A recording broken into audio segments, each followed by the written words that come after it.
दोस्तों, पेश है पत्थर दिल महारानी।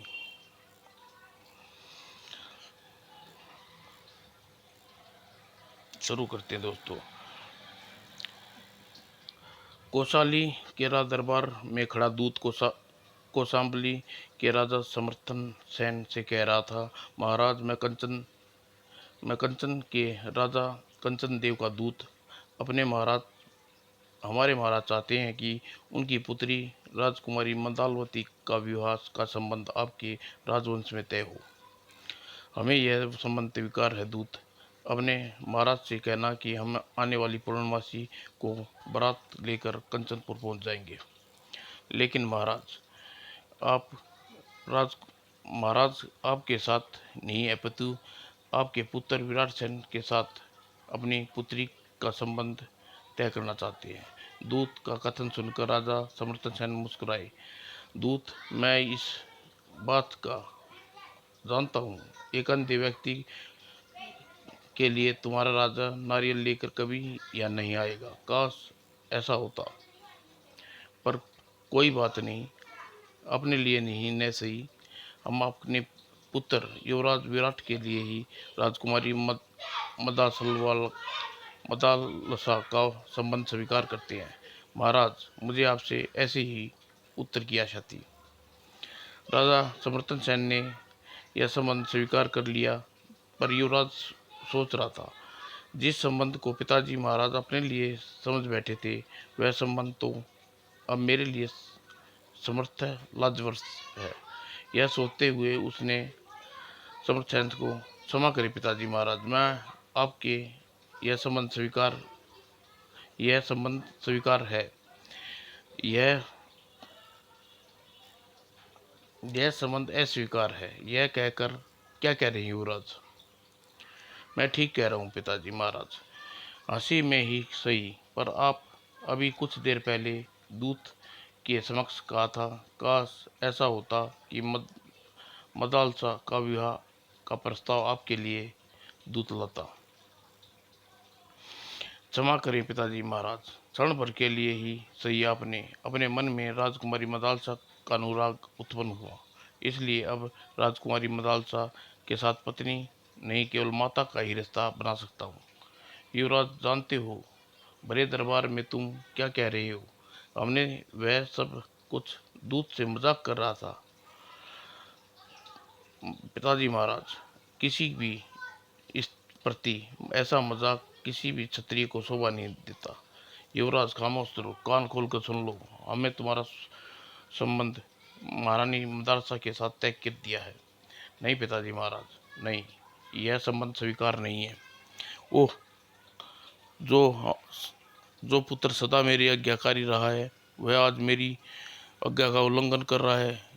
मेरी आज्ञा क्यों नहीं मान रहा? और समर्थन बार बार समझाने पर भी विराट सेन ने अपने विषय में नहीं डगा और सबको क्रोध आ गया। युवराज, क्षत्रियों को अपने यहाँ सगाई का नारियल फेर देना बड़े ही अपमान की बात होती है। साथ ही क्षत्रिय नारी को जितना आदर करते हैं, उतना ही संसार में कोई जाति नहीं करती। आज सगाई का नारियल वापस फेर कर मैं कौशाम्बी के राजघराने का अपमान कदापि नहीं करूंगा। इसी उद्देश्य से मैं स्वयं अपने लिए सगाई का नारियल स्वीकार कर रहा हूँ। पिताजी महाराज, यही तो मैं चाहता था। परंतु याद रखना युवराज, यदि मदालसा का कोई संतान हुई तो कौशाम्बी के राज करने का अधिकार जाता रहेगा। ठीक है महाराज, यह विवाह संपन्न उत्पन्न होने वाला आपका पुत्र कौशाम्बी की राजगद्दी पे बैठेगा। वही वंश की परंपरा के लिए इस राज्य पर राज्य करेगा। कालांतर में भी आपने पुत्र संतान को कौशाम्बी की राजगद्दी पर बैठने मैं यही पर प्रतिज्ञा करता हूँ कि मरने तक मैं संतान की भलाई चाहूँगा। युवराज विराट सिंह धन्य है। और कंचन सुन लौटकर यह समाचार राजा कंचन देव को दिया। यह क्या कह रहे दूत? तुमने मदालसा का नारियल समर्थ सेन ने अपने लिए स्वीकार किया है? हाँ महाराज, लेकिन उस देड़ ने समर्थसेन के लिए हमें युवा पुत्री का विवाह कैसे कर सकते हैं? महाराज, ऐसा न कहिए। राजा समर्थन सेन अपनी बात के धनी हैं और युवराज विराट भी कम नहीं है। राजकुमारी सदैव खुशी रहेगी। आप राजा समर्थन सेन की उम्र पर न जाइए महाराज, वे राजकुमारी के लिए सर्वथा योग्य वर है। जब दूत ने कौसंबी के दरबार में घटी घटना कंचन देव को विस्तार पूर्वक बताई, सचमुच दूत, तुम्हारी बातें सुनकर ऐसा लग रहा है जैसे पिता पुत्र दोनों अपनी अपनी जगह विक्षण हैं। इसलिए तो कह रहा हूँ महाराज, ये संबंध हो गया तो उसे तोड़ना नहीं ठीक नहीं है। अगर राजा समर्थ सेन क्षत्रिय निभा जानते हैं तो हम भी क्षत्रिय धर्म को नहीं भूलेंगे, बेमोल ही सही, लेकिन हम सर्वसेन के साथ राजकुमारी मदरसा का विवाह अब होकर ही रहेगा। और होने वाली पूर्णिमा के दिन समर्थ सेन ने राजकुमारी मदरसा का विवाह धूमधाम के साथ हुआ और राज के समर्थन में मदरसा का विदाई कसंबा की ओर चलते समय यही सोच रहा था। यही यही विवाह करने के लिए युवराज विराट सेन ने अन्याय तो नहीं किया, अन्याय किया तो अन्याय था, अन्याय ही। मैंने यह विवाह अपने क्षेत्रीय कर्तव्य अवश्य निभाया है। पर कौशंबी पहुंचकर राजा समर्थसेन के राजमहल में, महारानी मंदरसा, आज से यह राजमहल, इस कक्ष तुम्हारा अधिकार है। इस कक्ष में युवराज विकटसेन की माँ महारानी पल्लवी रहा करती थी। उसकी मृत्यु के बाद यह कक्ष बंद कर दिया गया था, जो आज तुम्हारे आगमन के पश्चात खोला जा रहा है। और मंदरसा ने राजा समरसेन के साथ उस कक्ष में प्रवेश किया। मंदरसा ने जब अपनी स्वर्गीय महारानी के कक्ष में तुम्हारे अधिकार दे दिया है, अब तुम्हें अपनी महारानी बनाने का भी अधिकार दिए देते हैं। और उस रात सुहाग क्षेत्र पर बैठी मंदरसा का घूंघट राजा ने उठाया। मंदरसा, क्षेत्रीय वश परमानुसार हम तुम्हें मुंह दिखाई में जो मांगोगी वो तुम्हें संघर्ष ही दे देंगे। ऐसा महाराज?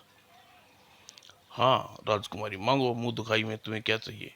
महाराज, सबसे पहले मुझे मुंह दिखाई में मैं मांगू, आप मुझे पहले यह बात का वचन दीजिए कि आप मुंह दिखाई में जो कुछ मांगूंगी वो मुझे बेच देंगे। हमारी प्रतिज्ञा लेना चाहती हो, प्रतीक्षा लेना चाहती हो महारानी? ऐसा ही समझ लीजिए महाराज। तो हम ठीक है, हम वचन से शपथ खाकर तुम्हें वचन देते हैं कि इस समय तुम्हें जो कहूँगा वह इच्छा को भी नहीं कटेगी महारानी। तो सुनिए महाराज, मैं अपनी मुंह दिखाई में आपसे लिखित रूप में यह मांग रही हूँ कि आप अपनी राजगद्दी मेरे कोख से उत्पन्न पुत्र को ही सौंपेंगे। युवराज विराट सेन को राजगद्दी पर कोई हक नहीं रहेगा।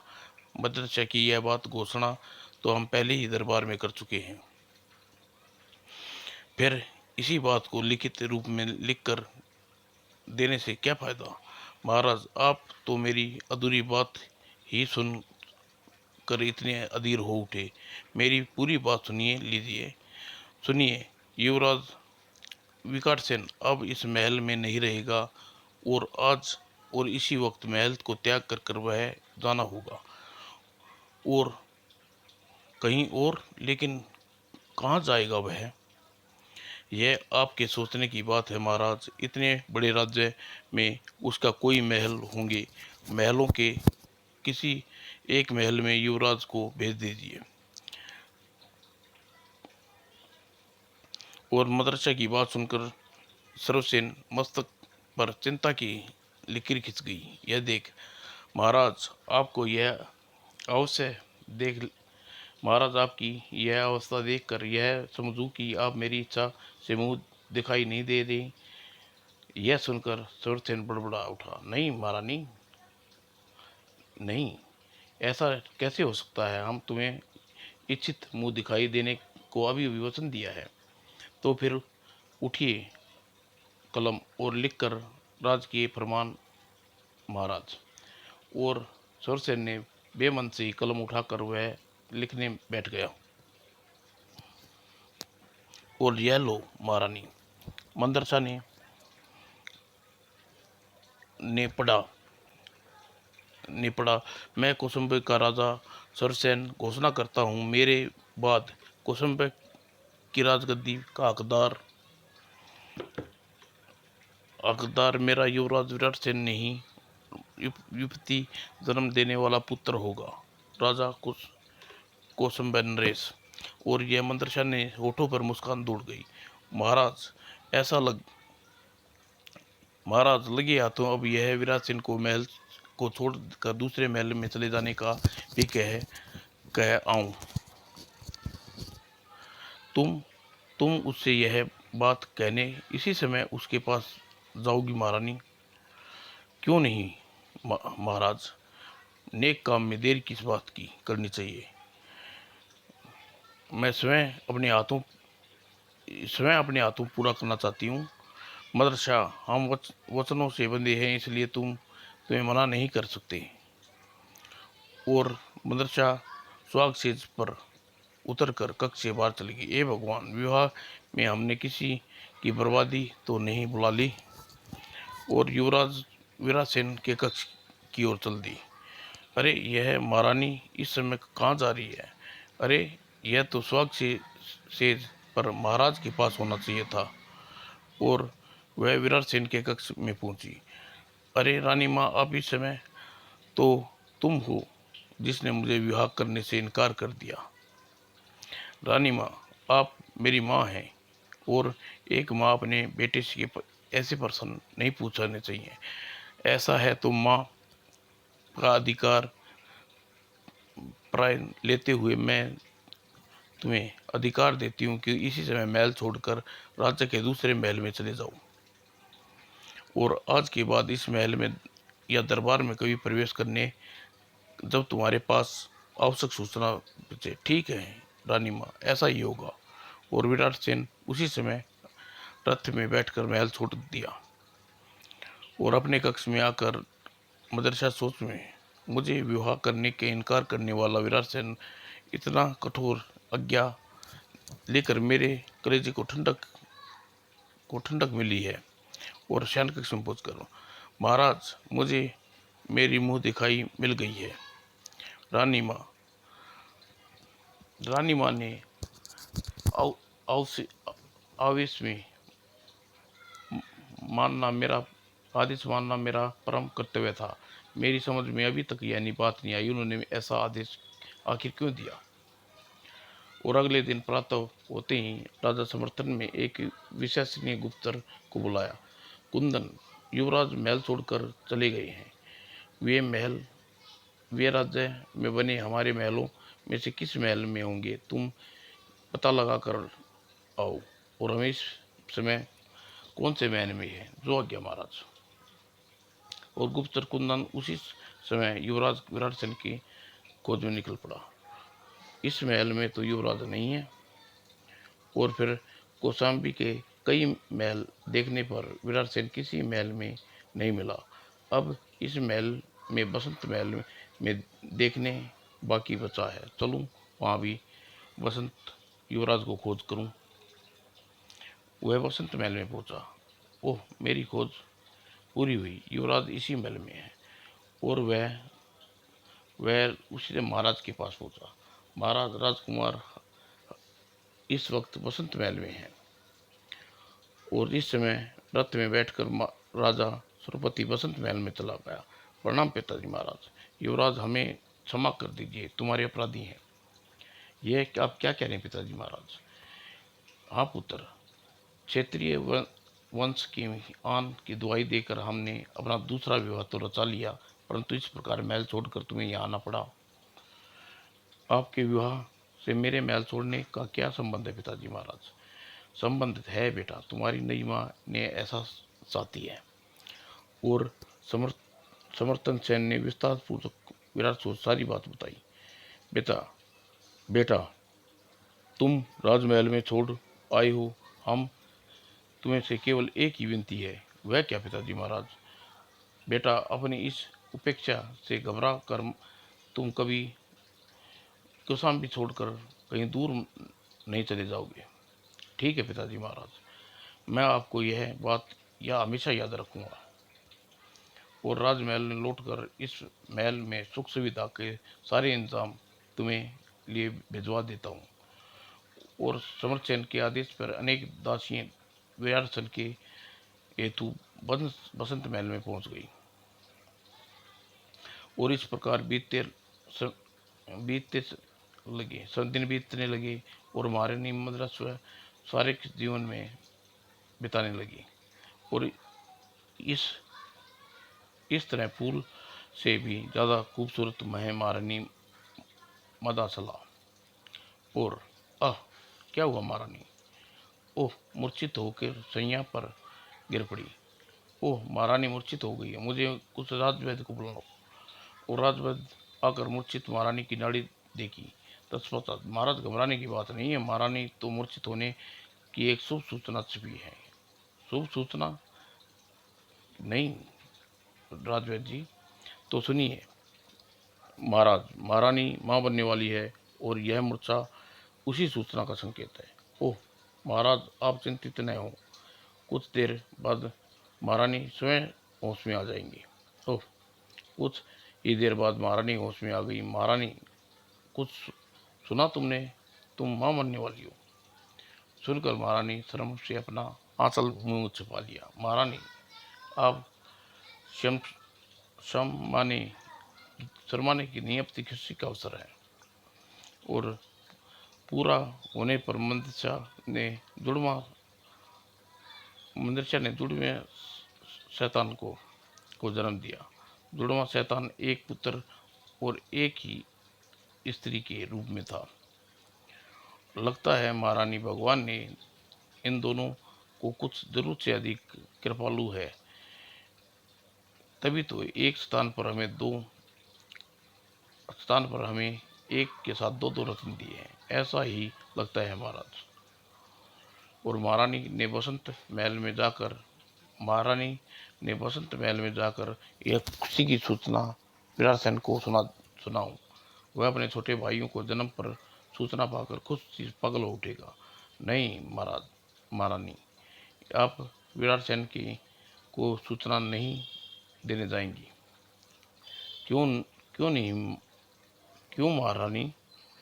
यह सूचना पाकर वह महल में दौड़ा चला आएगा और वह ऐसा नहीं चाहती, बल्कि मैं तो संताने की छाया तक उस पर नहीं पड़ने देना चाहती। ओह ओह मदासा, तुम ऐसी निष्ठुर स्त्री, और तुम ममता सरोतर बिल्कुल सूख गया है। ऐसा नहीं है, ऐसा ही समझ लिए महाराज।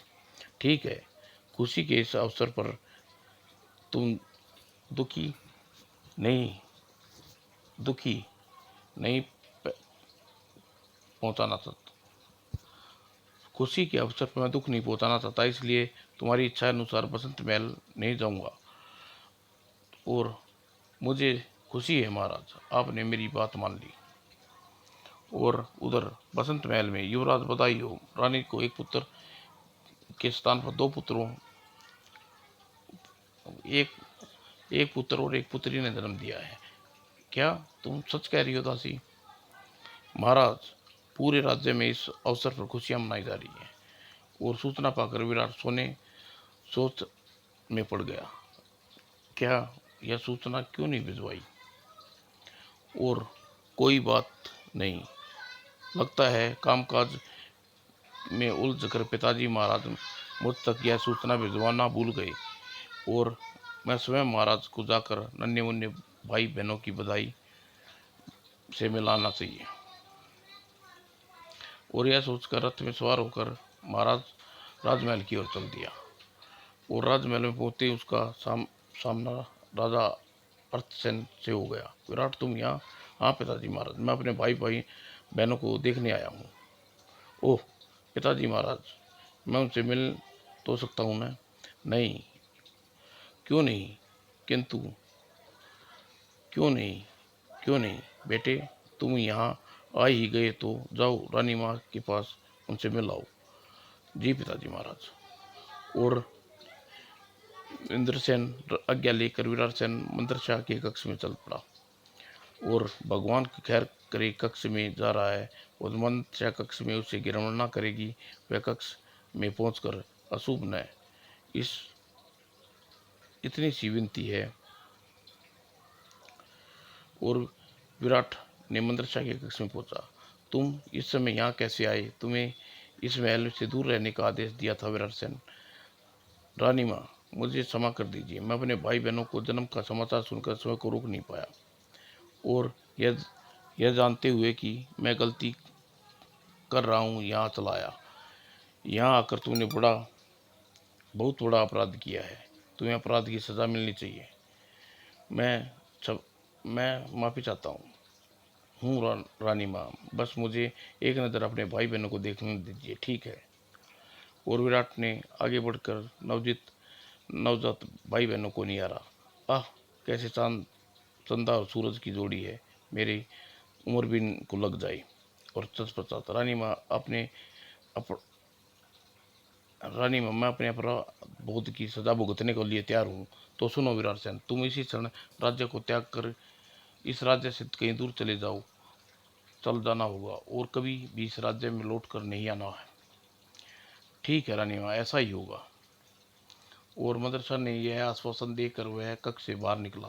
विराट, तुम मदरसा ने तुम्हें क्या कहा, मुझे इस विषय में बताओ। पिताजी महाराज, रानी माँ ने मुझे राज्य त्याग कर इसी वक्त राज्य से दूर जाने का हुक्म दिया है। क्या? हाँ पिताजी महाराज, मैं इसी समय राज्य को छोड़कर जा रहा हूँ। लेकिन विराट, तुमने मुझसे भी यह वादा किया था कि तुम कौशाम्बी छोड़कर नहीं जाओगे। मुझे वह वादा याद है पिताजी महाराज, पर क्या आप चाहते हैं कि रानी माँ के सामने झूठा सिद्ध हो जाऊं? नहीं बेटा, ऐसा भला कैसे क्यों चाहूँगा। तो पिताजी महाराज, आप मुझे कौशाम्बी राजा से दूर जाने दीजिए। रानी माँ को इस बात का वचन देकर आया हूँ। ओह, इस प्रकार आपके पिताजी महाराज, मैं चला जाऊँगा तो क्या हुआ? भगवान ने आपके दूसरा पुत्र दिया है, और साथ में मोह छोड़ दीजिए। मोह बढ़ेगा तो क्षेत्रीय वंश की भलाई है। विराट, मैं सपने में भी नहीं सोच सकता था मेरे जीते जी तुम इस प्रकार राज्य से परित्याग करने दूर राज्य से दूर जाना पड़ेगा। और विराट ने कुछ नहीं कहा, और श्रद्धे के चरण छूकर और चुपचाप ही वहाँ से आगे बढ़ गया। भगवान, मेरे इस अभागे पुत्र की रक्षा करना, और इसका रखवाला है तू ही इसका रखवाला है।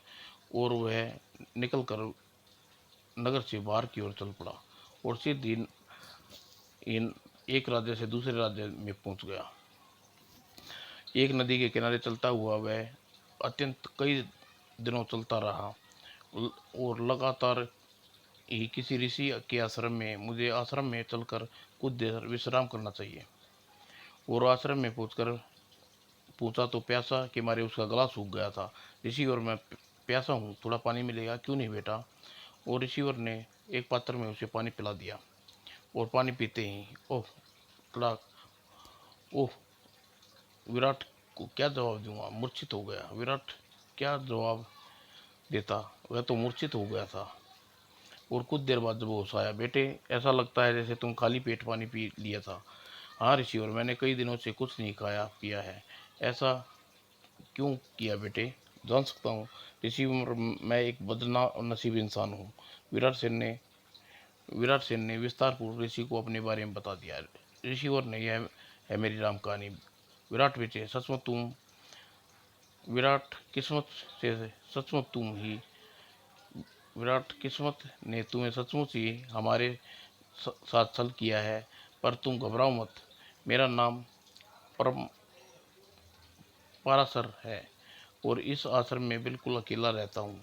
आज से आश्रम में मेरे पास रहोगे, बोलो तुम्हें स्वीकार है? ऋषि, आपके समुद्र में रहना मेरे परम सौभाग्य का होगा। और आश्रम में रहकर ऋषि पाराशर ऋषि के सेवा करने लगा। और उधर कौशाम्बी में महाराज नन्ही युवराज का नाम विक्रम और नन्ही राजकुमारी का नाम विभावरी रखा है।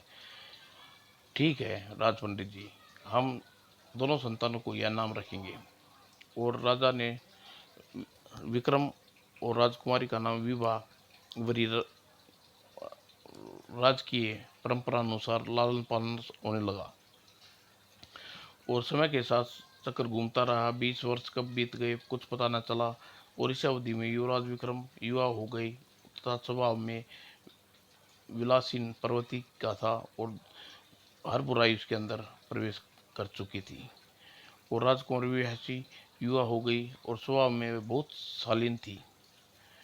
और बूढ़ा हो चला राजा संवर्धन विक्रम की हरकतों से दुखी होकर महारानी मदरसा से कहता, महारानी यह हमारे कौन सा पाप उदय हो गया जो विक्रम जैसा पुत्र हमारे वंश में जन्मा।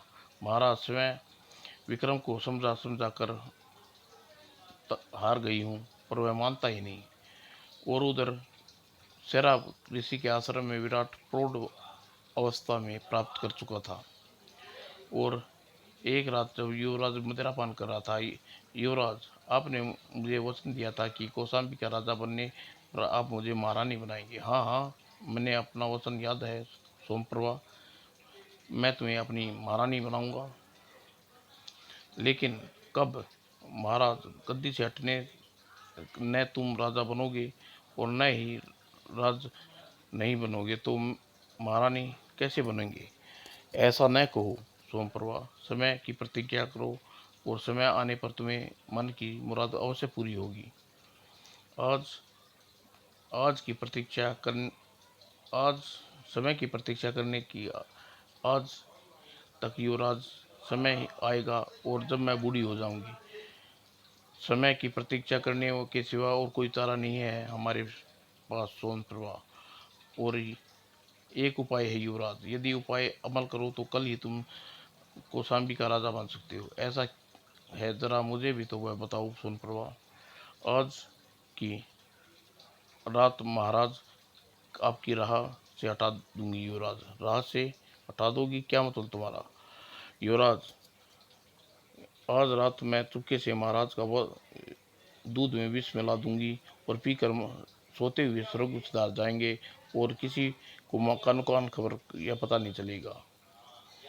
और इससे उससे तो अपने पिता को मरा वो इस प्रकार तुम कौशाम्बी के राजा बन जाओगे। सोनप्रभा, यह उपाय उचित है सुझाया, आज ही रात ऐसा करूँगा। और विक्रम ने सोनप्रभा के बताए अनुसार ही किया। और कुछ देर बाद विष मिले दूध को लेकर दासिर समर्थ सेन के पास पहुंची। यह लीजिए दूध पी लीजिए महाराज। ओह, बन गया काम। और सुबह राजा समर्थ सेन सैन्य के मृत पाए गए। वो महाराज अकेले क्यों छोड़कर चले गए हो। ओ पिताजी महाराज, ओह, दिखावे के लिए झूठे आंसू बहाने पड़ेंगे। और विधि अनुसार राजकीय सम्मान से अंतिम संस्कार किया गया। और अंतिम संस्कार के पश्चात युवराज को राजगद्दी राजगद्दी को एक दिन के लिए भी खाली नहीं छोड़ा जाता। इसलिए आज ही तुम राजगद्दी पर संभाल लो, जैसी आपकी आज्ञा गुरुदेव। और उस दिन के बाद कौशाम्बी का राजा बना दिया गया। और सोमप्रा की बुद्धिमानी के कारण मुझे जल्दी ही राजगद्दी हासिल हो गई। और कुछ दिन पश्चात नर्तकी सोनप्रभा से विवाह कर लिया। और विवाह के पश्चात ही जब आशीर्वाद देने राजमाता उनके पास पहुंची, विक्रम, एक नर्तकी के साथ विवाह करके तुमने ठीक नहीं किया। क्षेत्रीय वंश की कुलीन को ऐसा नहीं करने बंटा लगा दिया है। माँ मेरी आपसे आपसे बेहुदी की बातें ऐसी आशा न थी। मैं इस राज्य का राजा हूँ, अपने मन का अच्छा बुरा समझता हूँ। मैं आशा करता हूँ आप भी मुझसे इस प्रकार की बात न करेंगी। और ओह नालायक, तुझे आज एक नर्तकी के सामने मेरा अपमान कर दिया। भला आज के बाद मैं इससे बोलूंगी भी नहीं। और फिर विक्रम दिन रात रंग महल में सोन प्रभा के साथ बीतने लगे। और वह सोन प्रभा, तुम्हारे नृत्य ने हमें दिल जीत लिया। तुम वास्तव में हमारे दिल की महारानी हो। और एक दिन वह रंग महल में सोन प्रभा के साथ व्यस्त था। महाराज, गजब हो गया। पड़ोसी राजा शंभु वर्मन की विशाल सेना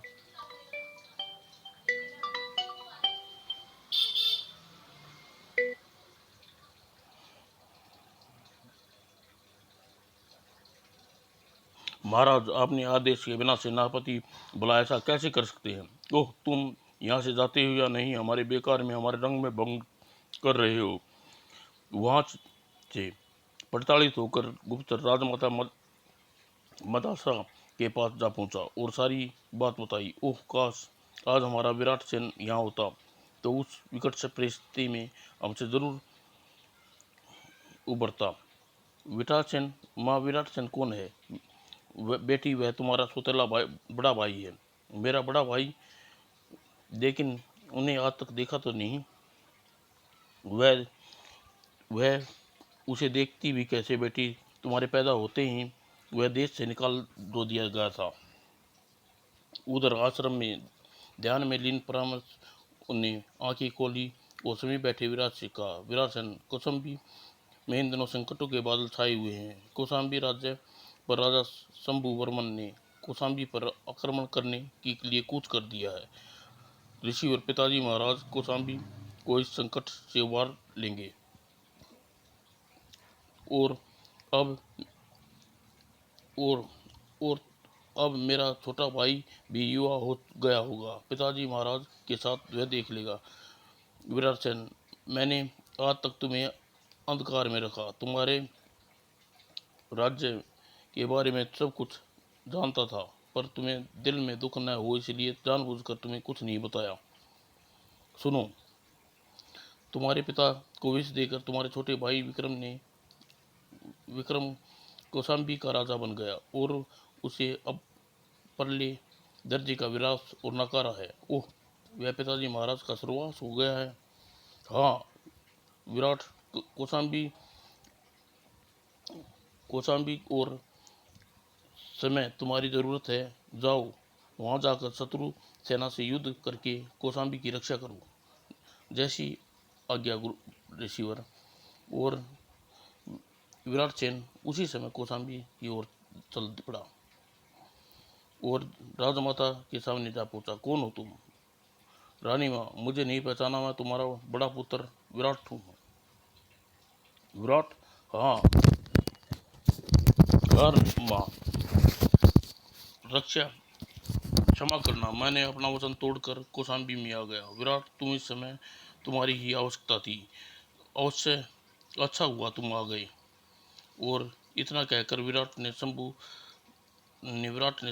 वर्मन की सेना के साथ जमकर लोहा लिया और विराट सेन की विजय हासिल की। और युद्ध में विजय का मसाला युद्ध हो और वह मसाला में पहुंचा और कौशाम्बी विजय भावी सम्राट राजमाता मसाला स्वागत करती है। यह क्या कह रही हो महारानी माँ? हाँ, तुम्हारा छोटा भाई विक्रम इस जिम्मेदारी को संभालने में स्वर्थ अयोग्य है। माँ, इसके साथ पिताजी की हत्या और दरबार में दूध में जान ली थी।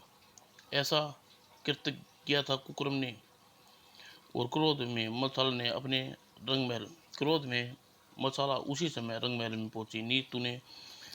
नीच, तू मौत के योग्य है। तुझे अपने जन्मदाता को मारने की यही उचित सजा है। और तत्पश्चात विराट, तुम पर पत्थर दिल समझ रहे थे। विराट, तुम मुझे पत्थर दिल समझ रहे थे, पर मैं सदा ऐसी नहीं थी। मैं वर्षों पूर्व मेरा विवाह के पश्चात अमीरचंद अस्वीकार कर दिया था। वो क्रोध में पागल हो उठी थी। इसी पागलपन में मैंने तुम्हें अपमानित करने के लिए तुम्हें कष्ट दिया। मुझे क्षमा कर देना बेटा। ओह, आप क्या कह रही हैं? यह तो आपके गर्त में रही है। और विक्रम ने अंतिम संस्कार कर कौशंबी का राजपाट संभाला और सुचारू रूप से राज्य का विकार किया, एकजुट हो गया। समाप्त दोस्तों।